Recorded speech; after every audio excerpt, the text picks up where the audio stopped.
बिस्मिल्लाहिर्रहमानिर्रहीम। लाखों करोड़ों दुरूद हज़रत मोहम्मद सल्लल्लाहु अलैहि वसल्लम और उनकी आल पर। अस्सलामु अलैकुम वरहमतुल्लाहि वबरकातुहू। आज़ाद कश्मीर, पाकिस्तान और दुनिया भर में देखने और सुनने वाले नाज़रीन को प्रोग्राम अखबार कश्मीर में खुशामदीद कहते हैं। मैं हूँ आपका मेज़बान आसफ़ इकबाल और आज हम मौजूद हैं divisional head quarter teaching hospital Mirpur Azad Kashmir में। और आज हमारा जो मौजू है वो आगाही के हवाले से है और आज हमारे साथ डॉक्टर हज़रात मौजूद होंगे और लोगों को मुख्तलिफ जो मेडिकल के हवाले से और जो उनको दिन को या किसी भी वक्त जो मुश्किलात पेश आती हैं उस हवाले से आगाही पेश करेंगे। हमारे साथ सबसे पहले मौजूद हैं डॉक्टर आमर अजीज़ साहब, MS हैं DHO अस्पताल मीरपुर के। अस्सलाम वालेकुम सर। इस्लाम सर, आज हम बात करेंगे जो आगाही वाक़ की गई है एम्बुलेंस के हवाले से कि एम्बुलेंस को रास्ता दो, इस पर आप क्या कहेंगे? दायर हमारी रहीम, बहुत शुक्रिया। सबसे पहले मैं शुक्रिया अदा करता हूँ K2 न्यूज़ का कि आपने ये एक अच्छा जो है हमारा ये सेशन मैनेज किया है और हमें बोलने का मौका दिया है। जो आगाही वाक़ हमने 1-2 दिन पहले यहाँ पे की है उसका बेसिकली मकसद यही था कि अक्सर औक़ात देखा गया है कि जब एम्बुलेंस रोड पर होती है और लोग उसको रास्ता नहीं देते हैं और लोगों को इस चीज़ का अंदाज़ा भी नहीं होता कि ये कितना ज़रूरी है कि फ़िल फोर जैसे ही वो एम्बुलेंस की आवाज़ सुने वो अपनी गाड़ी को या मोटरसाइकिल पे हैं वो अपने आप को साइड पे कर लें और एम्बुलेंस को फ्रीली जाने का मौका दें। अक्सर औक़ात मैंने ये भी चीज़ देखी है कि एक खाली एम्बुलेंस जा रही है तो उसका हूटर बज रहा है, लेकिन फिर भी लोग ये सोचते हैं कि ये जो ड्राइवर है ये खामखा में रास्ता लेने के लिए ये सारी एफर्ट कर रहा है। लेकिन ये जानना ज़रूरी है कि वो एम्बुलेंस हो सकता है कि किसी मरीज़ को उठाने के लिए जा रही हो, कि जो इंतहाई जिसको निगहदाश्त की ज़रूरत है उसको फिल फोर हॉस्पिटल में पहुँचाना है। तो इस हवाले से जब मैंने ये चीज़ें देखी और इसके अलावा जो है ये रिसेंटली इस्लामगढ़ में एक इंसिडेंट हुआ, एक पुलिस ऑफिसर को जो है गोली लग गई और उसके नतीजे में रास्ता नहीं दिया गया और उस बेचारे की मैसिव ब्लीडिंग के साथ जो है ना वो डेथ हो गई। तो ये जो चीज़ें जब मैंने देखी और मैंने ये अपने दोस्तों के साथ जो हमारे हॉस्पिटल के जो लोग हैं, डॉक्टर्स हैं, पैरामेडिक्स हैं, हमारी मैनेजमेंट के जो लोग हैं, DMS साहब हैं, इनके साथ मशवरा किया कि क्यों ना हम एक आगाही मुहिम शुरू करें ताकि ये मीरपुर से हम इस इनिशिएटिव लें और इसको फिर हम पूरे आज़ाद कश्मीर में फैलाएँ। और ये इस तरह की जो वॉक है ये आज़ाद कश्मीर की तारीख़ की मेरे ख्याल में पहली वॉक है। तो इंशाल्लाह ताला हम इसको रेगुलर बेसिस पे करेंगे। और ये भी मैं आपको बताना चाहता हूँ कि 8 जनवरी जो है वो इंटरनेशनल एम्बुलेंस डे है और इंशाल्लाह ताला हम कुछ माह के बाद हम इसको दोबारा मनाएंगे और इसमें दोबारा लोगों के लिए आगाही मुहिम हम स्टार्ट करेंगे और फिर हम इसको एनुअल बेसिस पे जो है ना हम इसको इस दिन को मनाएंगे ताकि लोगों के अंदर एक अवेयरनेस आए, लोगों को ये पता चले कि एक एक सेकंड, एक एक मिनट जो है वो जो मरीज़ एम्बुलेंस में जा रहा होता है उसके लिए ये ज़रूरी होता है। ये हमारा मैसेज था। डॉक्टर साहब, आप अवेयरनेस की बात कर रहे हैं, एम्बुलेंस से लोगों को आगाही दे रहे हैं, वहीं पर क्या ज़रूरत नहीं है कि जो एम्बुलेंस ड्राइवर हैं उनको भी थोड़ा सा शौर होना चाहिए इस हवाले से?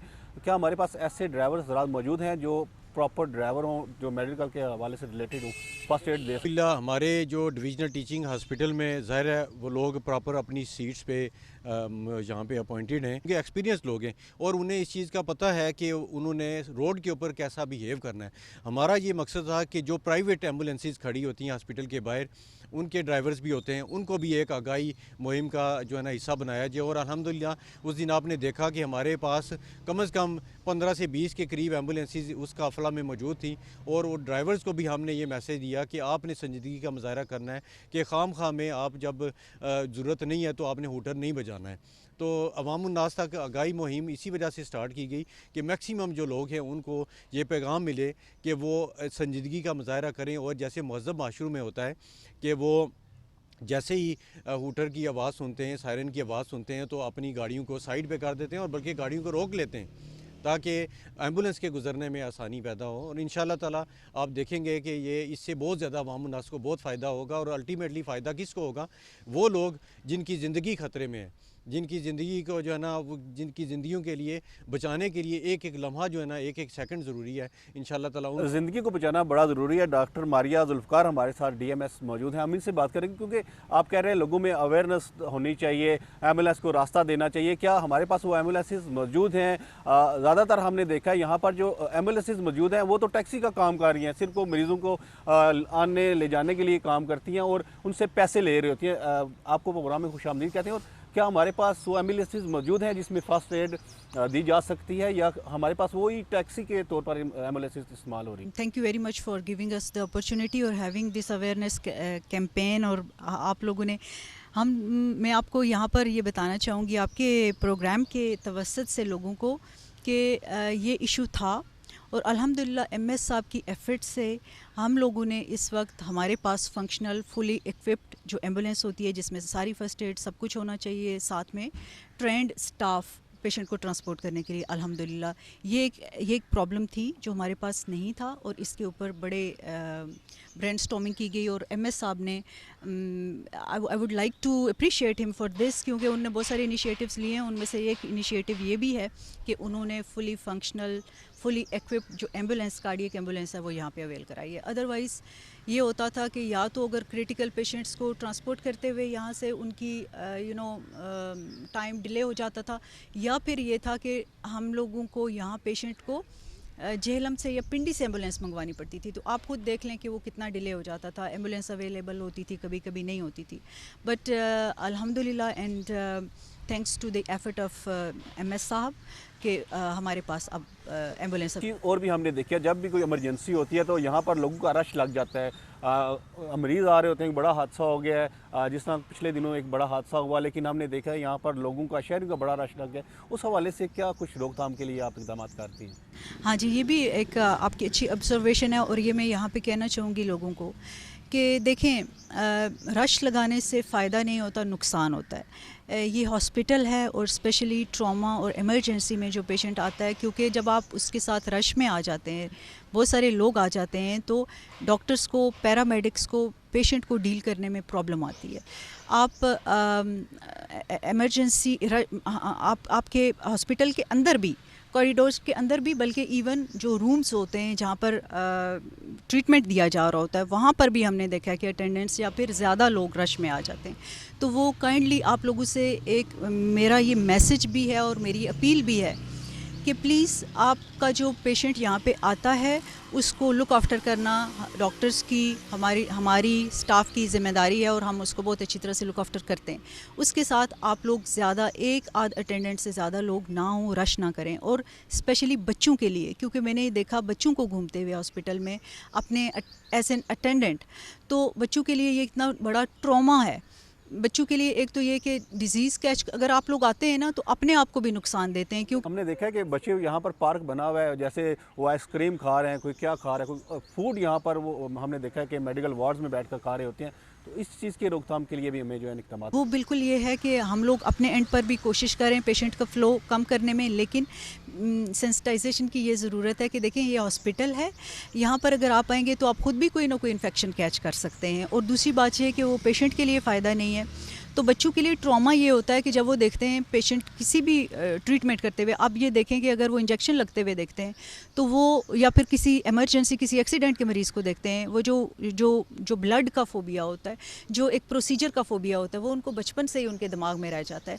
तो बच्चों को काइंडली अपने मत लेकर आएँ। जो बच्चे बीमार हैं वही बच्चे अस्पताल में आएँ, जो सेहतमंद बच्चे हैं उनको अपने साथ प्लीज़ मत लेकर आएँ। उसके अलावा एक दो अटेंडेंट से ज़्यादा अटेंडेंट ना आएँ, हमारे लिए भी मसला हो जाता है और आपके लिए भी मसला हो जाता है। यहाँ पर फिर पेशेंट डील नहीं, जो ज़्यादा रश है वो जो है वो नहीं बनाना चाहिए। अगर एक मरीज़ है तो मरीज़ को ही आना चाहिए, बल्कि ना कि वो पूरे घर वालों को साथ ले आए। तो यहाँ पर टाइम हुआ जाता है एक ब्रेक का, ब्रेक के बाद वापस आएंगे और मज़ीद हमारे साथ जो मेहमान बैठे हैं उनसे गुफ्तगू करेंगे।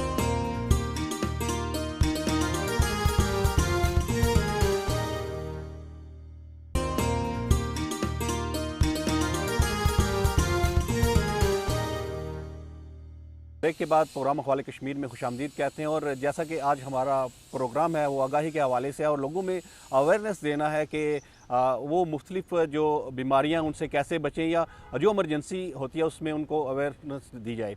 तो आज क्योंकि आगे हमने देखा है कि गर्मियां जो हैं वो शुरू हो गई हैं, बहुत ज़्यादा गर्मी पड़ रही है, हीट स्ट्रोक का सीज़न शुरू हो गया है। और इस हवाले से हम बात करेंगे। डॉक्टर तारक मसूद साहब हमारे साथ मौजूद हैं, हेड ऑफ डिपार्टमेंट हैं। तो डॉक्टर साहब आपको प्रोग्राम में खुशामदीद कहते हैं। तो एक तो मौसम तब्दील हो गया है, डेंगू भी है, और इसके अलावा देखा जाए तो हीट स्ट्रोक के जो मामला हैं उस हवाले से आप क्या कहेंगे? बिस्मिल्लाहिर्रहमानिर्रहीम। आसिफ इकबाल साहब आपका बहुत शुक्रिया, और K2 टीवी का भी बहुत बहुत शुक्रिया। मैं ये समझता हूँ कि ये जो आगाही प्रोग्राम आपने शुरू किया ये बहुत इंपॉर्टेंट है।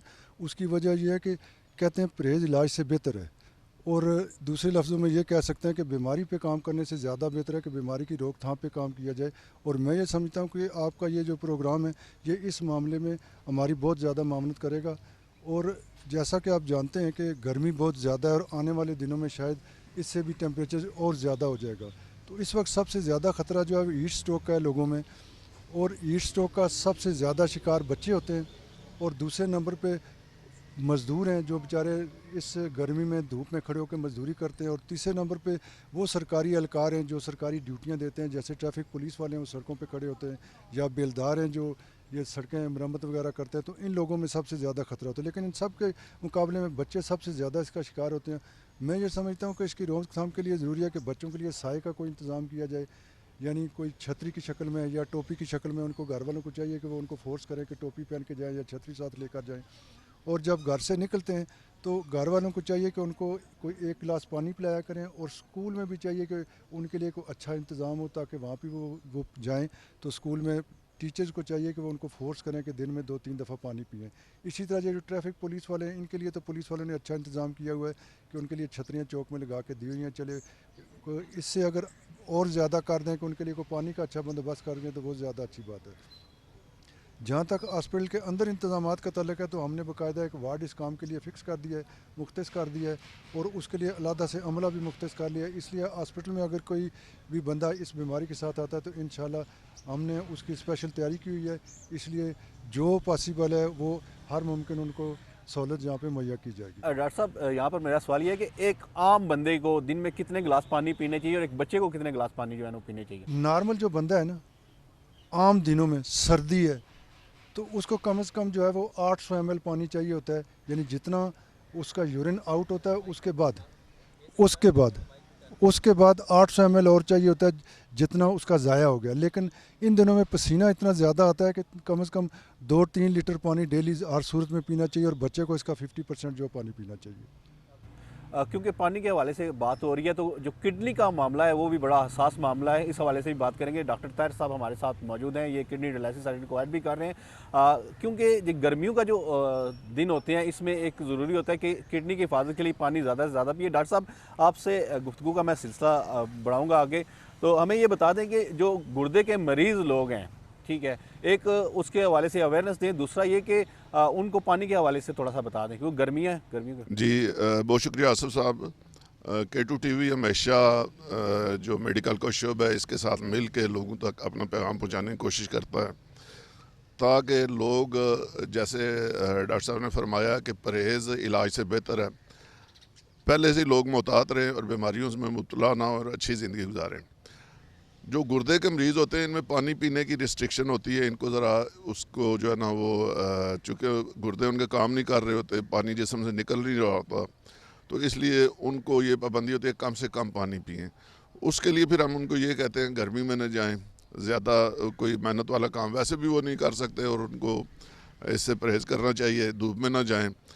और पानी पीने के लिए चूँकि आजकल तो बहुत शिद्दत की प्यास लगती है, तो बजाय पानी पीने के अगर कोई रुई का टुकड़ा लेके पानी में भिगो के होंठों पे फेर लें, हल्के हल्के सिप लें पानी के, ताकि कम से कम पानी उनके अंदर जाए और उनका वज़न ना बढ़े और उससे उनके लिए मसाइल पैदा ना हों।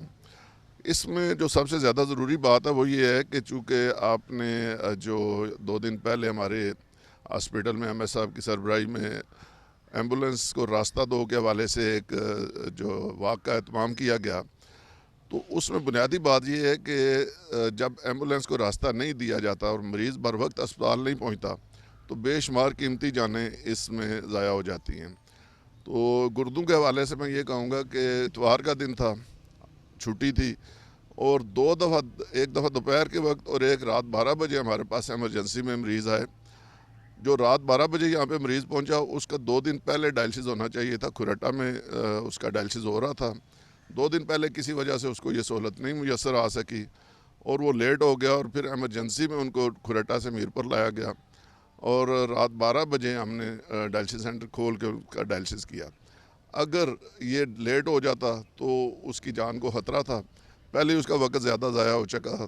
तो इसलिए जो अहमियत है एम्बुलेंस की एम्बुलेंस खाली भी अगर मरीज़ को लेने के लिए जा रही है या मरीज़ को लेके आ रही है, दोनों सूरतों में मैं ये सब सुनने वालों से अपील करूँगा कि किसी भी शक्ल में ये मत सोचें कि जी एम्बुलेंस वाला जो है ड्राइवर वो गलत जा रहा है या इस तरह उनको लाजमी रास्ता दें ताकि जितना वक्त बचेगा, जितना बर वक्त मरीज़ अस्पताल पहुँचेगा, उसकी ज़िंदगी बचाने में मददगार साबित होगा। डॉक्टर साहब मुझे ये बताएं कि अगर एक डायलिसिस का मरीज़ है जिसका ब्लड चेंज होता है, वो अगर किसी ऐसी जगह फंस गया है जहाँ पे ट्रैफिक जाम है या किसी हड़ताल वाली जगह पे फंस गया है, एम्बुलेंस वहाँ पे फंस गया है, तो उसके लिए इमरजेंसी जो फर्स्ट एड है वो क्या है अगर वो इमरजेंसी में? ये जो प्रोसेस है डायलिसिस का, इसके लिए ख़ास मशीन चाहिए होती है जो इंतहाई महंगी है, और फिर उस मशीन के साथ बेशुमार लवाजमात हैं। उसके अंदर केमिकल्स के जो इस्तेमाल हैं।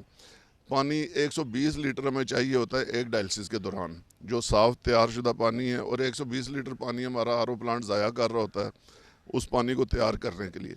यानी 240 लीटर तो एक डायलिसिस के लिए पानी 240 लीटर चाहिए। तो ऐसे में एम्बुलेंस के अंदर या कहीं बाहर रास्ते में खुदा न खास्ता ऐसी सूरत हाल हो जाती है तो उसमें लिए उसके तो मरीज़ की जान बचाना इंतहाई मुश्किल है। उसको अस्पताल पहुंचाना जैसे भी हो, रास्ता दे के उसको, और गाड़ी भी मतलब जो वक्त ज़ाया होता है, स्लो आती है, इन सारी चीज़ों से बचा के ही जान बचाई जा सकती है। एम्बुलेंस के अंदर ऐसा मेरे ख्याल में कोई तरीका नहीं है कि जिससे हम उसकी जान बचा सकें। बहुत शुक्रिया जी डॉक्टर साहब। यहाँ पे क्योंकि वक्त हुआ चाहता है ब्रेक के बाद वापस आएंगे और मज़ीद हमारे साथ जो मेहमान हैं उनसे गुफ्तगू करेंगे और लोगों तक आगाही फैलाएंगे।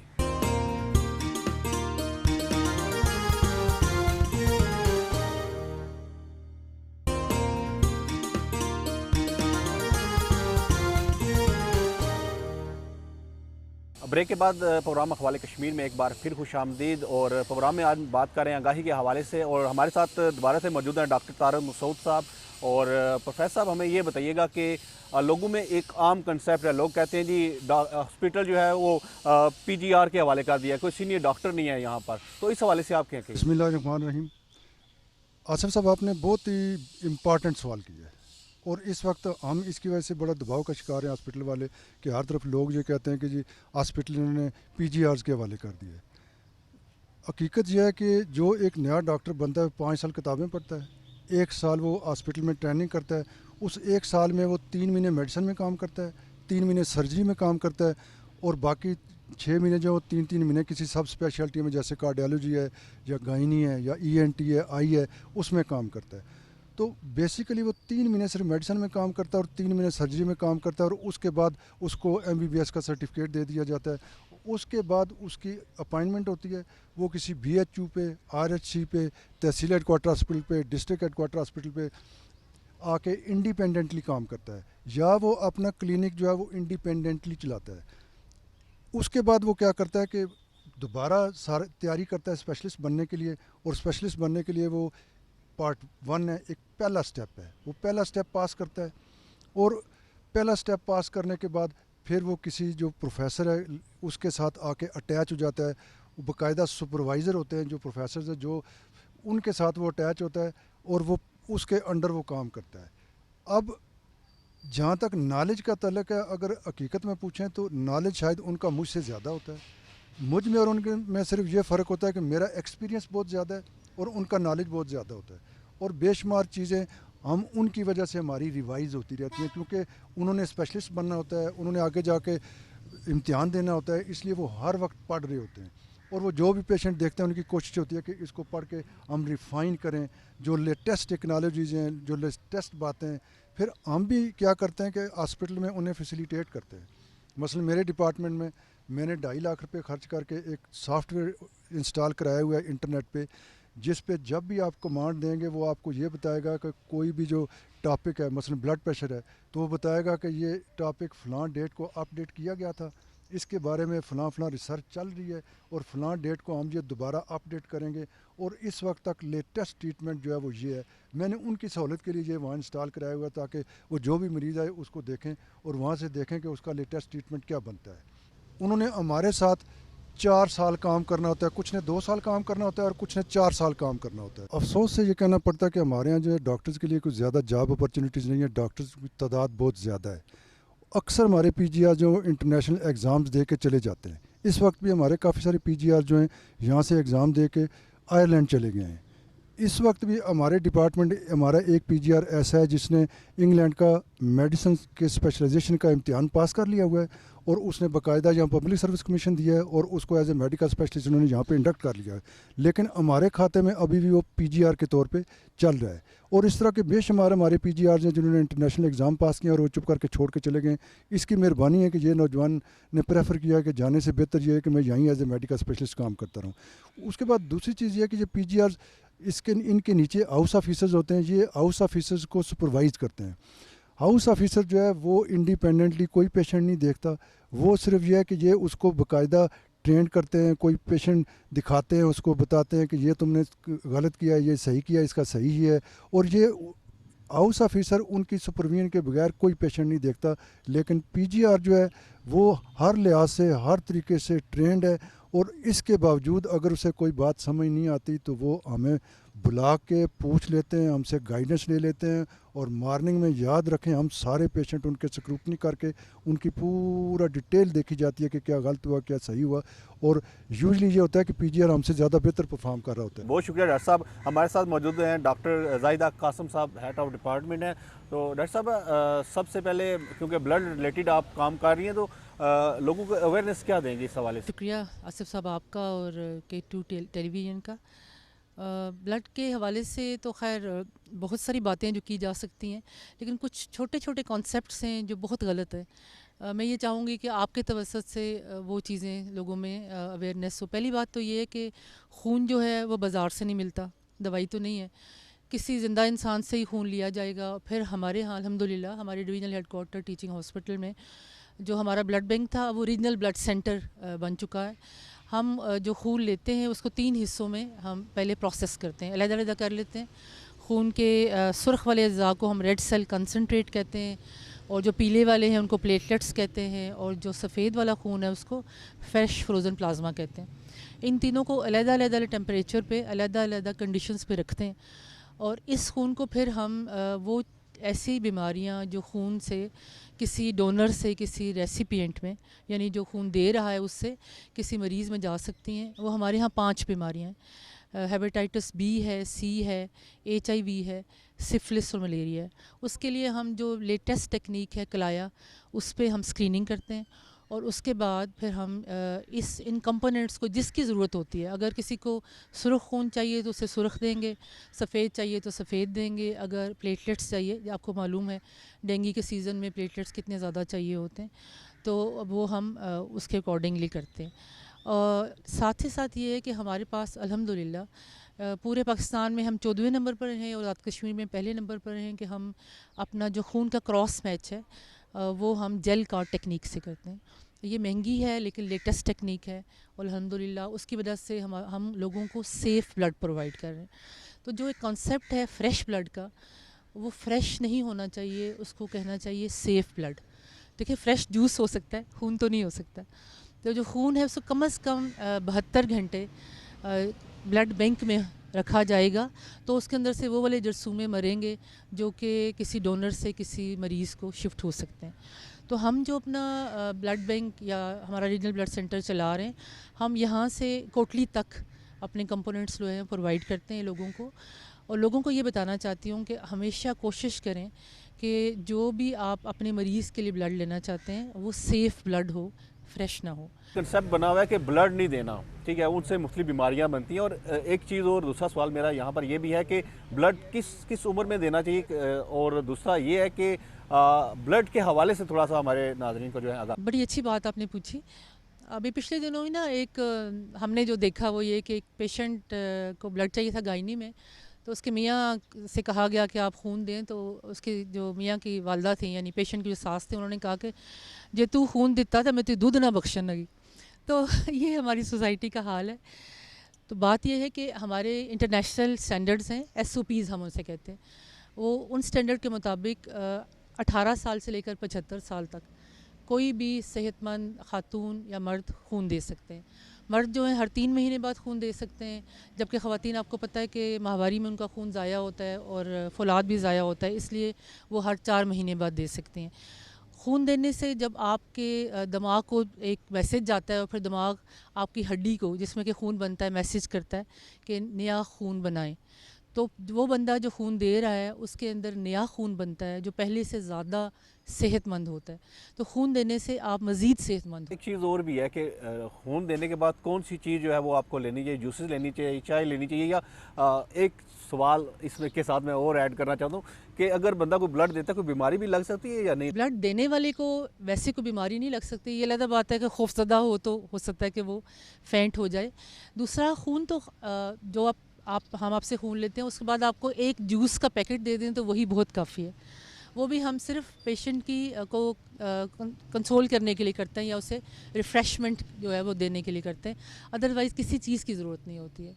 और दूसरी बात कि डोनर को कोई बीमारी लग सकती है, उसको कोई बीमारी इंशाल्लाह नहीं लगने वाली है। हमारे यहाँ तो ख़ास तौर पर हम हर चीज़ का इन्फेक्शन प्रिवेंशन का भी ख्याल रखते हैं और सारी वो वाली चीज़ों का ध्यान रखते हैं कि जिससे डोनर को भी कोई प्रॉब्लम ना हो। और हमारे यहाँ ऑडिट होता है जिसमें हम ये देखते हैं कि डोनर को कोई रिएक्शन तो नहीं हुआ, पूरे साल में कितने डोनर्स थे, उनको क्या रिएक्शन हुआ।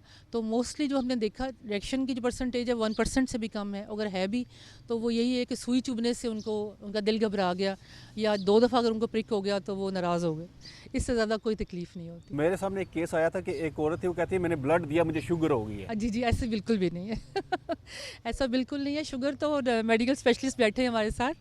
एक तो ये ख़ानदानी आपका चला आता है, मौरूसी है, प्लस आपकी अपनी आदत हैं खाने पीने की, एक्सरसाइज ना करना, वॉक ना करना, बहुत सारी जो सेडेंटरी लाइफस्टाइल है। ब्लड देने वाले को कितनी देर रेस्ट करनी चाहिए? आधा घंटा। कोई रेस्ट चाहिए या अगर आधा घंटा भी हम सिर्फ इसलिए रखते हैं ताकि जो है ना उसको तसल्ली हो जाए उसको, बस इतनी सारी देर और कुछ भी नहीं।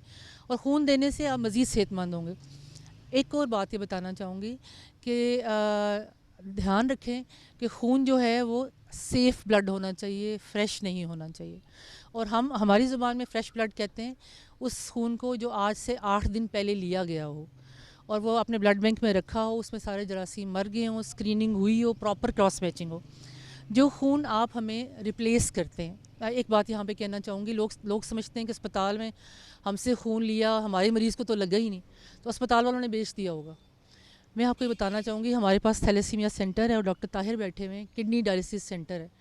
थैलेसीमिया वाले बच्चे 450 से ऊपर रजिस्टर्ड हैं, जो सिर्फ आज़ाद कश्मीर के नहीं हैं बल्कि जितनी मुल्क आबादी है पाकिस्तान की वो भी हमारे पास रजिस्टर्ड हैं। उसमें थैलेसीमिया वाले भी हैं और जो खून के बाकी ब्लीडिंग डिसऑर्डर्स हैं जैसे हीमोफीलिया है, वॉन विली ब्रांड है, वो भी हैं। तमाम शोबाजात में जो ब्लड है वो इस्तेमाल हो रहा होता है। वो बहुत शुक्रिया डॉक्टर साहब आपका, आपने हमें अपना कीमती वक्त दिया और K2 TV के नाज़रीन तक आगाही पहुँचाई। हमने यहाँ पर आज बात की है एम्बुलेंस को रास्ता दो के हवाले से आगाही, इसके अलावा हीट स्ट्रोक के हवाले से भी हमने आगाही दी, किडनी के हवाले से भी आपको तमाम चीज़ें बताई और आखिर में हमने बात की है ब्लड के हवाले से कि आपको ब्लड देना चाहिए या नहीं देना चाहिए, उससे क्या क्या बीमारियाँ लगती हैं। ये था आज का हमारा अहवाल कश्मीर। अपने मेज़बान आसिफ इकबाल को दीजिए इजाज़त। अल्लाह निगहबान।